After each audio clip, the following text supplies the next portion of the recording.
When people train in mindfulness, what we see is the brain patterns changing.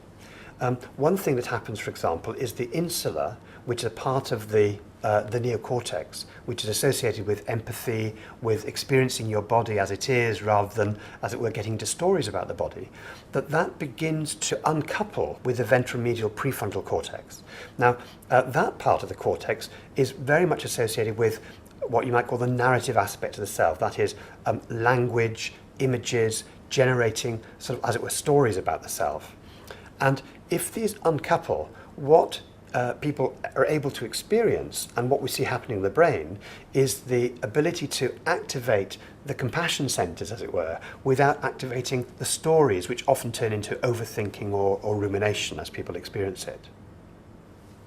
For people who are suicidal when they get depressed, they can recover really quite well, but then if a small amount of mood catches them unawares, not only do they start blaming themselves and so on, but they get a lot of tunnel vision.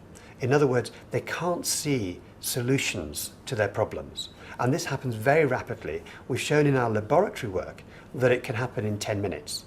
We can use the electroencephalogram to measure the patterns in people's brains when their mood starts to go down. What happens is that you begin to see a neural signature in the brain that was there from long evolution and, as it were, correlated with running away from predators. Now this system switches on when we're trying to avoid even our own thoughts. So if you get a suicidal thought, you don't like it, what you do is try to avoid it, and it just makes the situation worse. Work by David Creswell in the United States has found that if people are not mindful, then the amygdala, the part of the brain that underlies fight and flight, the evolutionary old part of the brain, that tends to be chronically overactive.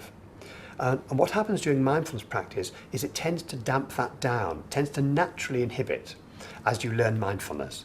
And that means that people are less likely to be, as it were, constantly stressed, rushed off their feet, but also they're less likely to respond to their own negative thinking, which, when people aren't mindful, tends to trigger these fight and flight responses.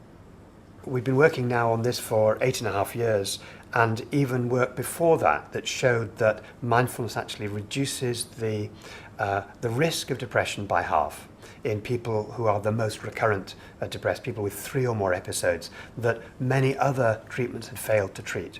We also know that it's as good as antidepressants in doing that. Now, one thing that we didn't know 8 years ago is that repeatable?